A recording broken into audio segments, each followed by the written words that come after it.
Bueno, como corolario de los dos temas que vimos anteriormente, o los tres temas mejor dicho, momento de un punto, de una fuerza respecto a un punto, de una fuerza respecto a un eje y cuplo par, vamos a terminar, digamos, esta parte de la materia con el análisis del equilibrio del cuerpo rígido. ¿Sí?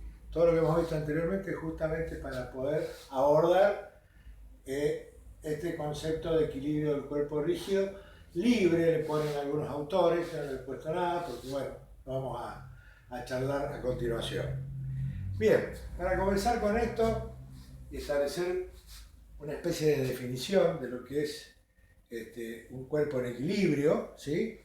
Yo he planteado acá lo siguiente, he dibujado un cuerpo, que en este caso podemos asimilarlo a una chapa, porque estamos haciendo el análisis del equilibrio en el plano, es decir, equilibrio coplanar en esta ocasión. He dibujado este cuerpo, que puede ser una chapa, que si ustedes lo ven, se lo pueden imaginar como si estuviera en el aire. Obviamente eso es imposible, ¿no es cierto?, que pueda sustentarse en el aire. Pero bueno, supongamos que está en el aire y por algún motivo se sostiene ahí. Si yo aplico alguna fuerza sobre este cuerpo, ¿sí? ¿Qué va a ocurrir? Y intuitivamente me doy cuenta de que el cuerpo va a tender a trasladarse, a moverse, ¿sí? ¿Cómo se puede mover un cuerpo? Y un cuerpo se puede mover, acá yo he referenciado la posición del cuerpo con respecto a los ejes Y y al eje X, y un cuerpo se puede mover o bien en la dirección del eje X o bien en la dirección del eje Y por el efecto o acción de fuerzas, ¿sí? Estas fuerzas, como ya vimos anteriormente, podemos componerlas en una sola final que será una resultante. Según la dirección de esa resultante y el sentido de esa resultante, sería, digamos, el desplazamiento que podría estar sufriendo este cuerpo. Pero a su vez, no podemos olvidar que esa fuerza también puede generar un momento que puede, respecto a alguno de los puntos, ¿no es cierto?, que puede hacerlo tender a girar al cuerpo. O sea que este cuerpo, afectado, digamos, por el efecto de fuerza, puede o bien desplazarse en el sentido de las X o de las Y, o bien girar. Por ejemplo, también podríamos decir que acá podría estar la influencia de una cupla o de un par, ¿sí? Cualquiera, en cualquier parte del cuerpo, que también tendería a hacerlo girar. En esas condiciones se dice que el cuerpo no está en equilibrio porque ya ahora está en movimiento, es decir, está desplazándose o girando. Para justamente tratar de que, a pesar de la acción de las fuerzas, digamos, el cuerpo no se mueva, es decir, quede estático, o sea, quede en equilibrio, yo tengo que fijarlo a tierra de alguna manera, tengo que conectarlo a tierra de alguna manera para que se quede quieto. Eso es posible con el auxilio de lo que denominamos vínculos, ¿sí?, o apoyos o conexiones, según algunos autores, ¿sí?, o soportes. Yo he acá dibujado dos apoyos, ¿sí?, que van a estar sosteniendo el cuerpo, y estos apoyos a su vez yo he indicado acá simbólicamente que están fijados a tierra. Esto es debido fundamentalmente a que el cuerpo siempre va a tender, digamos, aunque no hubiera ninguna fuerza actuando sobre él, va a tender conectarse con la Tierra, por decirlo así, por una cuestión de atracción gravitatoria de la Tierra, fundamentalmente, ¿sí? Así que bueno, para evitar que este cuerpo se mueva y quede estático, ¿sí?, recurro, digamos, a lo que son los vínculos, soportes, apoyos o conexiones. Ya vamos a hablar de las características de estos vínculos. De esta manera puedo lograr que el cuerpo quede quieto y el que hace quieto va a estar en equilibrio, ¿sí? Por lo tanto, para que esto suceda, porque acá, además de las fuerzas aplicadas, digamos, las reacciones por estar vinculadas con la Tierra, perdón, los vínculos por estar vinculados con la Tierra, van a generar reacciones, ¿sí? En el sentido normal, que son otras fuerzas que se van a contraponer a las acciones de las fuerzas para que todo quede, digamos, neutralizado. Es decir, que la sumatoria de todas las fuerzas que actúan, digamos, sobre el cuerpo sea igual a 0. Lo mismo que los momentos o la sumatoria de los momentos debido a la acción de todas estas fuerzas que actúan sobre el cuerpo también sea igual a 0. Eso es lo que define la condición de equilibrio de un cuerpo en el plano, ¿sí? Que la sumatoria de las fuerzas según el eje de las X y la sumatoria de las fuerzas según el eje de las Y y la sumatoria de todos los momentos que provocan esas fuerzas en el cuerpo sean todas igual a 0. Estos son lo que denominamos condiciones de equilibrio, ¿sí? Ya después, más adelante, vamos a ver cuáles serían las condiciones para que el mismo cuerpo, ahora considerado en el espacio, se pueda también mantener en equilibrio, ¿sí? En estado quieto, estático. Eso significa equilibrio.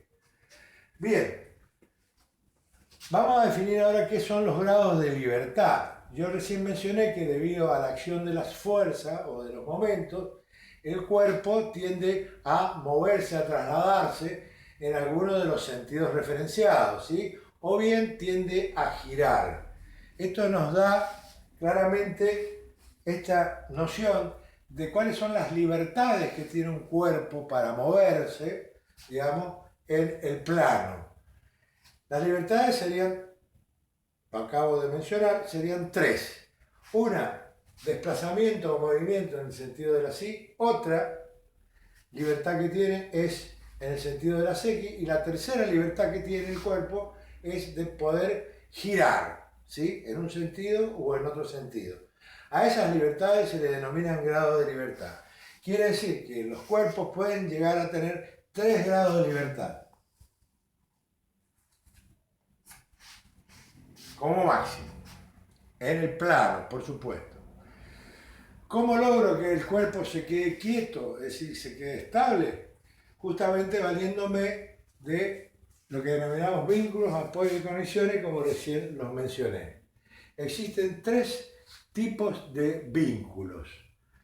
Uno que se denomina de primera especie, que tiene esta caracterización simbólica, que se trata de un soporte que está, digamos, a su vez soportado por una serie de rodillos, y los rodillos, digamos, a su vez están soportados por la base, que sería la tierra. Este soporte permite al cuerpo, como yo lo he dibujado acá, desplazarse en el sentido de las X, ¿sí? O bien girar en un otro sentido, pivoteando alrededor de su articulación. A este se le denomina entonces vínculo móvil, ¿sí? O de primera especie. También podríamos tener la misma situación si en lugar de tener este tipo de soporte triangular soportado en rodillos, ¿sí? Tuviéramos una biela que puede girar en sus 2 articulaciones. Acá, digamos, el cuerpo va a poder girar, ¿sí? Y si gira también va a poder tener un pequeño desplazamiento infinitesimal en el sentido de las X, ¿sí? Y puede girar alrededor de esta articulación.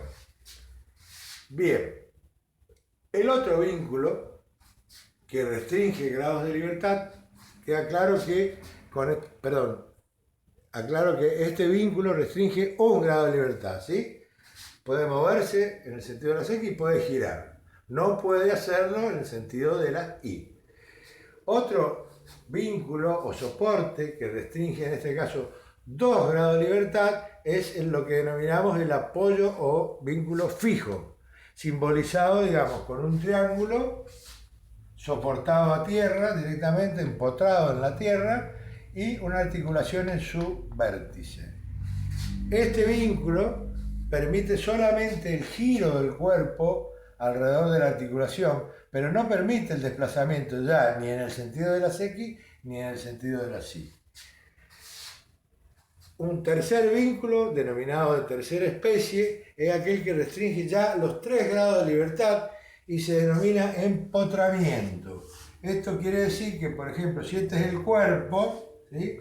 El cuerpo se encuentra empotrado, digamos, en tierra, yo lo he dibujado así vertical u horizontal, puede ser de cualquier manera, quiere decir que este cuerpo no se puede ni desplazar en ninguno de los sentidos, ni en X ni en Y, y tampoco está posibilitado para poder girar. Acá suprimimos los 3 grados de libertad, en este tipo de vínculos. Bien, vamos a analizar lo que denominamos ahora a continuación el equilibrio isoestático. Fíjense, ahora vamos a volver al cuerpo inicial que dibujé acá, ¿sí?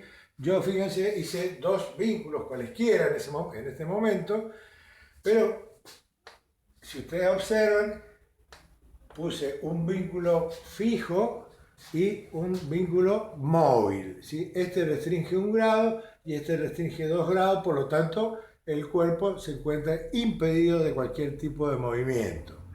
Entonces, analicemos este caso, que es el mismo que le describí anteriormente. Acá, con 2 apoyos, solamente 2 apoyos, uno que suprime 2 grados y un tercero que suprime 1 grado, es decir, un móvil y un fijo, yo logro tener el cuerpo estable, digamos, quieto, restringiéndole los 3 grados de libertad. A esto se le denomina equilibrio isoestático. Iso de igual, estático de que queda quieto, ¿sí? Acá tenemos otro tipo de posible equilibrio. Este equilibrio se denomina hiperestático. ¿Cuándo es hiperestático? Cuando el número de vínculos supera al necesario, es decir, se suprimen más grados de libertad de los que posee el cuerpo.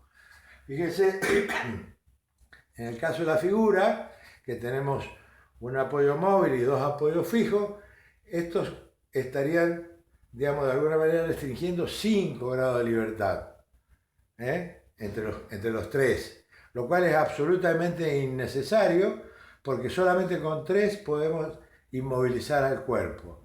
Bueno, decimos que acá hay digamos, una superabundancia de vínculos o vínculos superfluos, en este caso. Bien, podemos tener otros tipos de equilibrios, por ejemplo, como el equilibrio aparente, en donde, por ejemplo, en este caso, tenemos 3 apoyos móviles, por lo tanto, restringirían entre los 3 grados de libertad del cuerpo.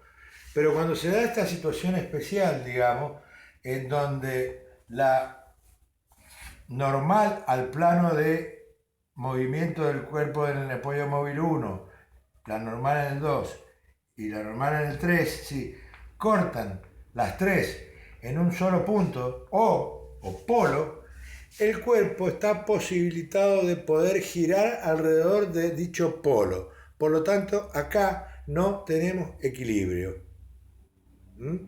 Otra situación también especial es esta que se ha presentado acá también en la figura.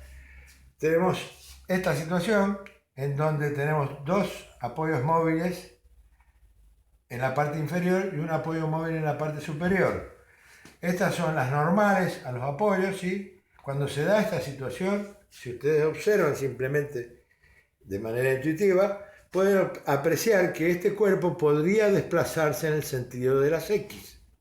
Por lo tanto, tampoco, a pesar de que están restringidos 3 grados de libertad, tampoco está en equilibrio. Eso es lo que se denomina equilibrio aparente. Hay que tener cuidado cuando analizamos el equilibrio de los cuerpos en este aspecto.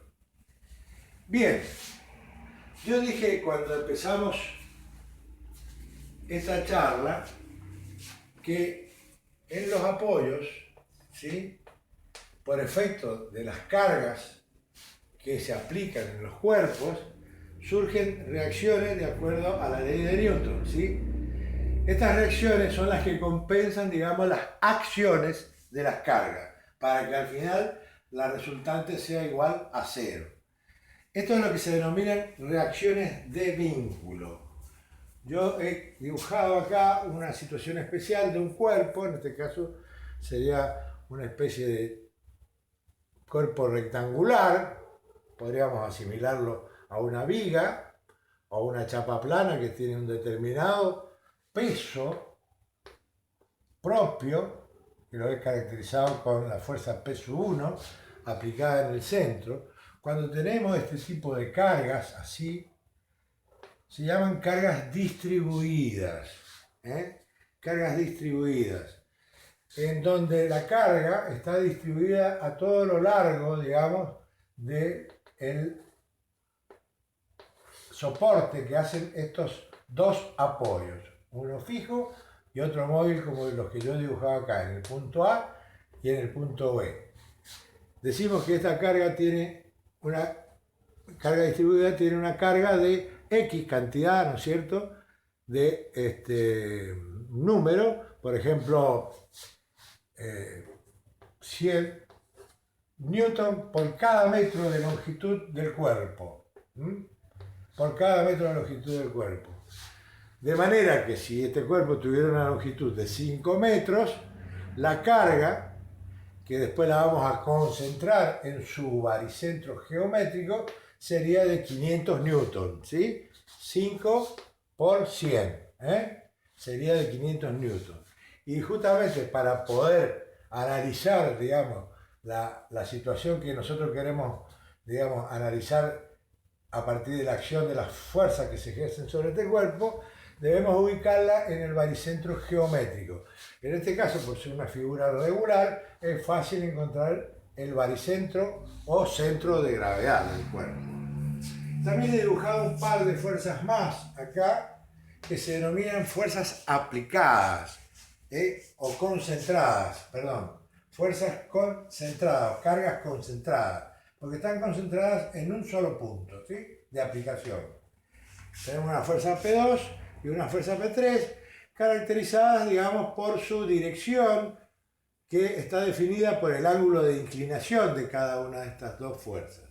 A partir de la acción de estas fuerzas, en los apoyos, como ya lo he mencionado antes, van a surgir reacciones, que se denominan reacciones de vínculo. Van a surgir reacciones en el vínculo A y en el vínculo B. Fíjense que por ser un apoyo fijo, este vínculo puede soportar reacciones tanto en el sentido horizontal como en el sentido vertical, es decir, según el eje de las Y o según el eje de las X. Por eso se dice RA de A, X o RA de Y, ¿sí? Mientras que este otro vínculo, de la única forma que puede reaccionar, es en el sentido de las Y, ¿sí? Porque así no puede reaccionar porque puede desplazarse, se podría desplazar el cuerpo, pero este no lo va a permitir. Por lo tanto, entre los dos suprimimos los 3 grados de libertad. Y vamos a tener que acá hay una suerte de composición de diversas fuerzas que son las cargas concentradas aplicadas puntualmente sobre el cuerpo, la carga distribuida representada por una carga concentrada en el baricentro, ¿sí?, y las fuerzas de reacción en cada uno de los vínculos. En este caso yo he dibujado una reacción horizontal porque estas fuerzas inclinadas a su vez se pueden descomponer en sus componentes rectangulares, ¿sí?, que ya las vamos a analizar un poquito más abajo, en el sentido de las Y y en el sentido de las X. Fíjense que esta fuerza P3 me daría una fuerza en sentido horizontal y una en sentido vertical, y esta P2, es decir, hacia el apoyo A, y esta P2 me daría una fuerza en sentido vertical, en sentido de las y otra horizontal en sentido contrario al anterior. Esto va a generar una reacción en este apoyo, digamos, denominada RAX. Si la RP2X fuese exactamente igual a la P3X, se anularían entre ellas. Eso determinaría que en el punto A no habría ninguna reacción horizontal, RAX. RAX sería igual a 0. Esto ya después lo vamos a analizar en un pequeño ejemplo que vamos a ver a continuación de este desarrollo. Bien, yo he puesto acá diagrama del cuerpo libre y lo voy a asociar, digamos, a lo que acabo de describir anteriormente, ¿sí? El diagrama del cuerpo libre, como lo indica la frase entera, digamos, es una especie de simplificación gráfica, digamos, de una determinada situación como la que estamos representando acá arriba en el pizarrón. Acá se eliminan, digamos, todas las accesorios, incluso eliminamos hasta el propio cuerpo, para simplificar, ese es el objetivo, simplificar la situación y poderla analizar mucho más simplemente sin que nos lleve a confusión el dibujo propiamente dicho. Fíjense lo que dice yo acá. He representado al cuerpo por una línea, ¿sí? Está soportada acá, dibujado de todas maneras, de manera más suave, los dos apoyos A y B. He representado en los apoyos las reacciones RAI, en este caso en el A también la RAX, y las reacciones RBI en el apoyo B.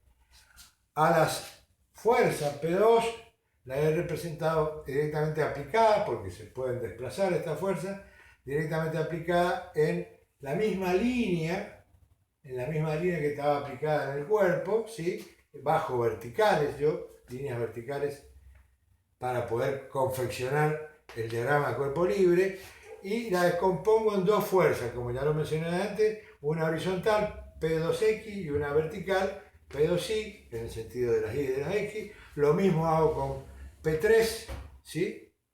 Y tengo las reacciones verticales debido a los dos apoyos. Esto me permite poder visualizar, digamos, la situación a la que está sometida este cuerpo para poder fundamentalmente determinar las reacciones de vínculo RAI, RBI y RAX. ¿Qué es lo que me interesa a mí conocer? Porque a las fuerzas actuantes, digamos, ya las conozco porque son datos. Me interesa saber de qué manera van a reaccionar los apoyos para conocer las tres reacciones, y de esa manera eso nos permite poder diseñar, dimensionar, calcular los apoyos A y B para que puedan soportar en estado de equilibrio al cuerpo. Ese es el objetivo fundamental de esta parte, que la vamos a ver ejemplificada en un caso a continuación de esto. Bueno, ahora sí vamos a continuar con un ejemplo, con un par de ejemplos, mejor dicho, para que podamos digamos, visualizar claramente a través de un ejercicio práctico cómo entendemos el concepto de equilibrio. Lo que sí vamos a determinar en esta ocasión es, en ambos ejemplos, digamos, el dato incógnita que vamos a tener siempre, que es el cálculo de las reacciones de vínculo. Yo acá he dibujado también una especie de viga, ¿sí?, soportada en los apoyos A y B. En este caso es una chapa, ¿sí?, a la cual le he dado dimensiones tanto de altura como ustedes verán, de longitud, de ancho, porque lo considero una carga distribuida, ¿sí? Una carga distribuida que en esta ocasión, digamos, plantea una cantidad de unidades de peso, digamos, en función de los metros cuadrados que posee la chapa. Anteriormente, en el desarrollo que vimos antes, yo he planteado la carga distribuida en función de la longitud nada más. Es decir, kilos newton o newton, unidad de medida de fuerza sobre metro. Ahora también puede ser, por eso lo he hecho a propósito, que se puede plantear así como unidad de superficie, teniendo en cuenta que, digamos, cada metro cuadrado pesa un determinado valor. En este caso tenemos que esta chapa pesa 2 kilonewtons por cada metro cuadrado. Por supuesto, esto va a derivar en una carga concentrada que va a estar aplicada en el baricentro, como ya vimos, ¿sí? He dibujado simplemente dos cargas, nada más acá, una con un cierto ángulo de inclinación, para que podamos obtener, digamos, podamos tener una componente en el sentido de las X y otra componente en el sentido de las Y. Bueno, a continuación, ustedes verán que cada una de las fuerzas están, digamos, medidas en longitud de acuerdo a su punto de aplicación. He dibujado el diagrama de cuerpo libre, que yo lo he puesto ahora en inglés, pero lo vamos a cambiar, lo voy a corregir, lo vamos a poner como corresponde.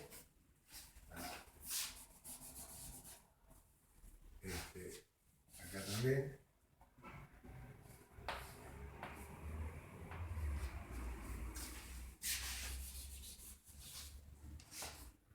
Eso. Diagrama de cuerpo libre. Para simplificar la situación, como ya lo había comentado anteriormente. Bueno, tenemos que la carga P2, que vale 3 kN, se va a descomponer en una componente, digamos, según el eje de la Y vertical, que va a valer 2,4 kN. Esto lo calculo a partir del ángulo de inclinación que posee la carga. Perdón, P2I, acá lo tenemos, ¿sí? Y una carga horizontal, digamos, que va a valer 1,5 kN, ahora sí, porque una es por el coseno y la otra es por el seno del ángulo de la carga. Tenemos la carga de 10 kN y tenemos que la carga distribuida, digamos, nos da un peso total de 4 kN. Si multiplicamos 4 por 0,5, vamos a tener que la superficie de esta chapa es de 2 metros cuadrados. Por lo tanto, la carga multiplicada por la escala, digamos, va a ser de 4 kN. Y aquí tengo representada la situación real, ¿no es cierto? Acá están debidamente colocadas las cotas, digamos, de las medidas, que ya van a ver por qué necesitamos que esto sea un dato, digamos, bien claro.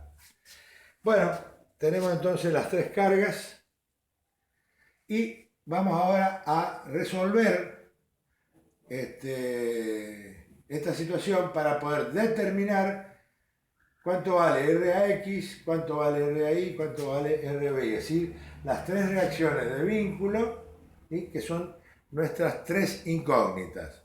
Para eso planteamos las ecuaciones de equilibrio, digamos, las condiciones de equilibrio. La primera ecuación, decíamos que la sumatoria en el sentido de las X debe ser igual a 0. Las fuerzas que actúan en el sentido de las X van a ser esta de 1,5 kN que va para allá, que sería esta, ¿no es cierto? Y la reacción que va a tener el vínculo hacia esa fuerza, que sería RAX. Fácilmente despejamos el valor de la primera incógnita, que es la reacción según las X. Luego planteamos una segunda ecuación, ¿sí?, que de las condiciones de equilibrio, que es la sumatoria de Fi igual a 0. Y entonces planteamos todas las fuerzas que actúan según el eje de la Y. Vamos a tener positivamente RAI, después negativamente porque va para abajo, ¿sí?, peso 2I, peso 1 y después peso 3. Acá están escritas, más la última, que es otra de nuestras incógnitas, que es la reacción, que es una fuerza en el punto B debido a la reacción RBI. Todo igual a 0, que es la condición de equilibrio. Bueno, de acá despejamos, operamos, vamos a tener que nuestras dos incógnitas de esta ecuación van a ser RAI más RBI, que su sumatoria nos va a dar que es 16,4 kN. Ahora yo tengo que conocer cuánto vale cada una de ellas. Para lo cual planteo una tercera ecuación de equilibrio, ¿sí? Tengo tres incógnitas, tengo que plantear tres ecuaciones, que es la sumatoria de los momentos con respecto al punto A, o sea, al apoyo A, digamos, del momento que produce cada una de las fuerzas que están, digamos, en este caso, a la derecha del punto A.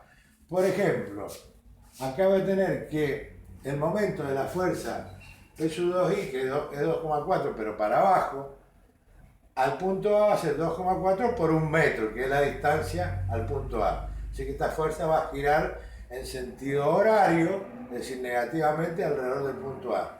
Luego hago lo mismo con la otra fuerza, la del peso 1, ¿sí? También es en sentido horario, por lo tanto negativa, y la distancia ya van a ser ahora 2 metros. Con 10 kilos lo mismo, la distancia va a ser 3,4 metros, y finalmente la última de las fuerzas que tengo en la figura, que sería la debido a RBI por toda la distancia, que sería 4 metros, y en este caso RBI por 4 metros va a ser antihorario, es decir, positivo, como lo he puesto acá. Despejo RBI de esta ecuación, que es la única incógnita que tengo, y obtengo que RBI va a ser 11,1 kilonewton, ¿sí? Ahora, sencillamente sustituyendo en esta, ¿estamos? Obtengo el valor de RAI, que es igual a 5,3 kilonewton. Si ustedes se fijan, digamos, la sumatoria de las dos reacciones, esta más esta, es igual a la suma de todas las fuerzas verticales, de estas tres, para verificar, digamos, ¿sí? No hay mucho más para decir, es muy sencillo, el planteo es siempre el mismo, si tenemos tres incógnitas, planteamos tres ecuaciones, 1, 2 y 3. Podría haber planteado, si hubiese querido, la ecuación de momento respecto al punto B, BMA, MB. Entonces consideraba todos los momentos de todas las fuerzas que actúan con respecto al punto B, ¿sí? Momento respecto a B. Es otra posibilidad, da exactamente lo mismo. Podría haber planteado, como necesito digamos, tres ecuaciones para resolver tres incógnitas, podría haber planteado una ecuación de fuerzas, suma y resta de fuerzas, y dos ecuaciones de momento, si hubiese querido. Una respecto al punto A y la otra respecto al punto B, y hubiera obtenido igual los valores de RA y de RB, de RAI y de RBI. Eso, digamos, queda a criterio del que utilice los métodos. Yo aconsejo, porque es más simple, digamos, plantear las dos ecuaciones de fuerza primero y después una de momento, que puede ser respecto a A o respecto a B. Siempre elijo el momento respecto a la izquierda, porque bueno, para no confundirme, siempre estoy tomando en consideración todo respecto a A, y entonces es una manera de trabajar. Así de sencillo. Como verán, hemos resuelto el problema, que era averiguar el valor de las incógnitas RAX, RAI y RBI. ¿Para qué nos sirve esto? Con estos datos, ¿sí? Con estos tres datos, yo puedo calcular y diseñar los apoyos en A y en B, para que puedan soportar, digamos, a esta chapa en condiciones de equilibrio. Acá vamos a ver ahora un segundo ejemplo. Este ejemplo no está en la carpeta, es algo parecido, hay un ejercicio parecido. Le podría haber agregado, perdón, por ejemplo, más situaciones un poco más complicadas. Podría haber planteado que acá actuaba una cupla o par, ¿sí? Está bien, y tendría que haberla considerado entonces el momento de esta cupla o par en la ecuación de momento. La tendría que haber incluido acá. Simplemente eso, nada más. Volviendo al ejemplo 2, es un caso muy sencillo, digamos, acá hay dos torres, digamos, con un cable ABC que sostiene un cuerpo, peso, balde de 5.000 newtons, ¿sí? Se nos pide calcular, acá están las medidas, los ángulos, se nos pide calcular cuál es la tensión a la que va a estar sometido este cable y cuál es la tensión a la que va a estar sometido este otro cable. Con estos valores que vamos a obtener de tensión en cada uno de los cables, vamos a poder de esta manera calcular la sección del cable para poder sostener un peso de 5.000 newtons en estas condiciones. Acá he simplificado la situación planteando el diagrama de cuerpo libre. Otra vez más acá. DL, cuerpo libre. Y acá también lo escribí mal, lo voy a arreglar.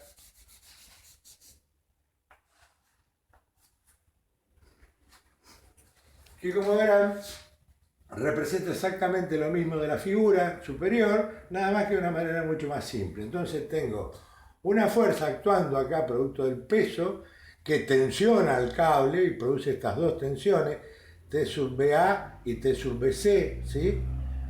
Bueno, y las dimensiones de las cotas, acá 40 metros de este lado y 30 metros de este otro lado. Ya intuitivamente nos vamos dando cuenta que si el peso estuviera ubicado exactamente en la mitad del vano que hay entre estas dos torres, T sub BA y T sub BC serían exactamente iguales, por ejemplo. Bueno, también es sencillo proceder al cálculo, para lo cual necesitamos conocer los valores de los ángulos θ y φ. Simplemente, como tenemos las medidas, lo hacemos a través de las tangentes y a través del arco tangente obtenemos que θ vale 9,9 grados y φ 13,13 grados. Volvemos a plantear las ecuaciones entonces de equilibrio. Primero, sumatoria de las fx debe ser igual a 0. Bueno, acá las fx que tengo son esta, que se descompone en esta componente, ¿sí? Y esta otra, que se descompone en esta otra componente según el eje de las x.